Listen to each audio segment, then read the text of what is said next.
112 അടി ഉയരമുള്ള ആദിയോഗിയുടെ ശിവപ്രതിമ കാണാനായിട്ട് ഒരുപാട് ആളുകളാണ് എത്തുന്നത്. ഇന്നത്തെ നമ്മുടെ യാത്രയും അതുതന്നെയാണ്. ഞാനിപ്പോൾ നിൽക്കുന്നത് കോയമ്പത്തൂർ റെയിൽവേ സ്റ്റേഷനിലാണ്. ഇതിന്റെ മുന്നിലെ പഴയൊരു ട്രെയിനിന്റെ എഞ്ചിൻ വെച്ചിട്ടുണ്ട്. റെയിൽവേ സ്റ്റേഷനിൽ ഇറങ്ങി കുറച്ചിടത്തോട്ട് നടന്നാൽ വലത്തുവശത്തായി ഒരു ബസ് സ്റ്റോപ്പ് കാണാം.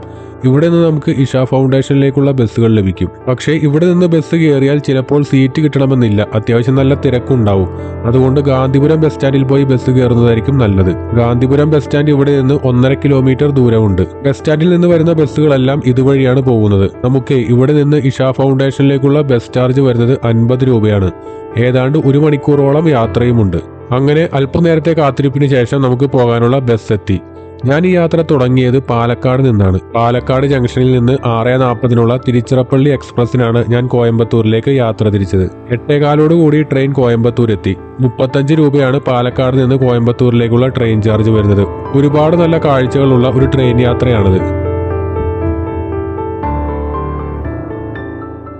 പാലക്കാട് നിന്നും മറ്റ് ജില്ലകളിൽ നിന്നും ഒരുപാട് ട്രെയിൻ സർവീസുകൾ കോയമ്പത്തൂരിലേക്കുണ്ട്. അങ്ങനെ ഏതാണ്ട് 1 മണിക്കൂറത്തെ യാത്രയ്ക്ക് ശേഷം നമ്മുടെ ബസ് ഇഷ ഫൗണ്ടേഷനിലെത്തി. ബസ് ഇറങ്ങിക്കഴിഞ്ഞപ്പോൾ എന്നെ കൂടുതൽ അത്ഭുതപ്പെടുത്തിയ കാഴ്ചയാണ് ഇവിടെ നിർത്തിയിട്ടിരിക്കുന്ന കാളവണ്ടികൾ. ഒരുപാട് കാളവണ്ടികളുണ്ട്. ഈ ആദിയോഗി ശിവവിഗ്രഹത്തിനടുത്തേക്ക് 1 കിലോമീറ്ററോളം ഇവിടുന്ന് നടത്തമുണ്ട്. അപ്പോൾ ഈ നടത്തം ഒഴിവാക്കാനായിട്ട് നമുക്ക് കാളവണ്ടികൾ ഉപയോഗിക്കാവുന്നതാണ്.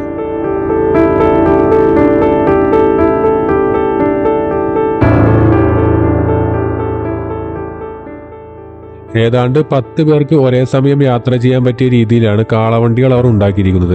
ഇതിന്റെ പുറകിലായിട്ട് ഇഷ യോഗ സെന്റർ കാണാം. ഇതിനകത്തേക്ക് പ്രവേശിക്കുകയാണെങ്കിൽ മൊബൈൽ ഫോൺ ഉപയോഗിക്കാൻ പാടുള്ളതല്ല. പിന്നെ നമ്മുടെ ബാഗും ലഗേജും എല്ലാം ഇവിടെ കൗണ്ടറിൽ ഏൽപ്പിക്കേണ്ടതാണ്. കൗണ്ടറിൽ പ്രത്യേക ചാർജോ കാര്യങ്ങളോ ഒന്നും തന്നെ ഇല്ല. ഇനി നമുക്ക് ഭക്ഷണം കഴിക്കണമെന്നുണ്ടെങ്കിൽ ഇവിടെ അടുത്ത് റെസ്റ്റോറന്റ് ഉണ്ട്. റെസ്റ്റോറന്റിലെ ഫുഡുകളുടെ റേറ്റും കാര്യങ്ങളൊക്കെ പുറത്ത് അവർ ബോർഡിൽ കൊടുത്തിട്ടുണ്ട്. ഇത് പുറത്ത് കാണുന്ന മെഷീനിൽ ഫുഡ് ഓർഡർ ചെയ്തതിനു ശേഷം വേണം അകത്തേക്ക് കയറാനായിട്ട്. നമുക്കൊന്ന് ഫ്രഷ് ആവണമെങ്കിൽ തൊട്ടപ്പുറത്ത് തന്നെയായി ബാത്റൂം ഫെസിലിറ്റീസും ഉണ്ട്.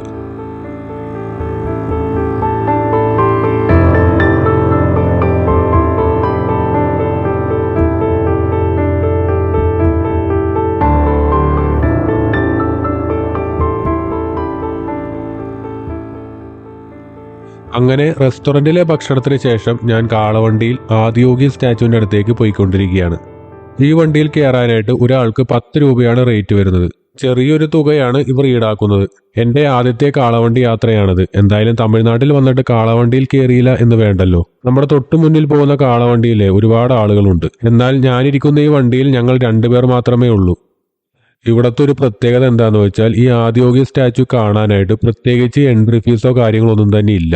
ആകെ കൂടി നമുക്ക് ചെലവാകുന്നത് കാളവണ്ടി യാത്രയ്ക്ക് വേണ്ട ഈ 10 രൂപയാണ്. വേണമെങ്കിൽ നമുക്ക് അതും ഒഴിവാക്കാവുന്നതാണ്. ഈ പശ്ചിമഘട്ടത്തിന്റെ അരികിലായി വെള്ളിയാങ്കിരി മലനിരകളുടെ താഴ്വരയിലാണ് ഈ പ്രതിമ സ്ഥിതി ചെയ്യുന്നത്.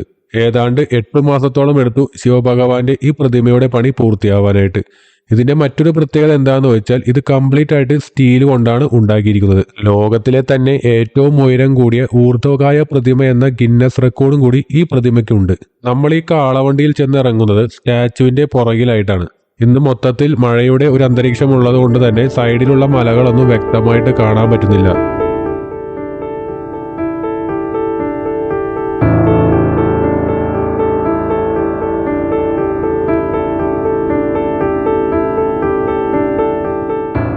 ഇതിന്റെ മുന്നിലായിട്ട് വലിയൊരു ഗ്രൗണ്ട് ഉണ്ട്. നമ്മൾ കാറിലോ മറ്റു വാഹനങ്ങളിലോ വരികയാണെങ്കിൽ നമുക്കിതിന്റെ മുന്നിൽ, അതായത് ഈ ഗ്രൗണ്ടിന്റെ അപ്പുറം ചെന്ന് ഇറങ്ങാൻ പറ്റും.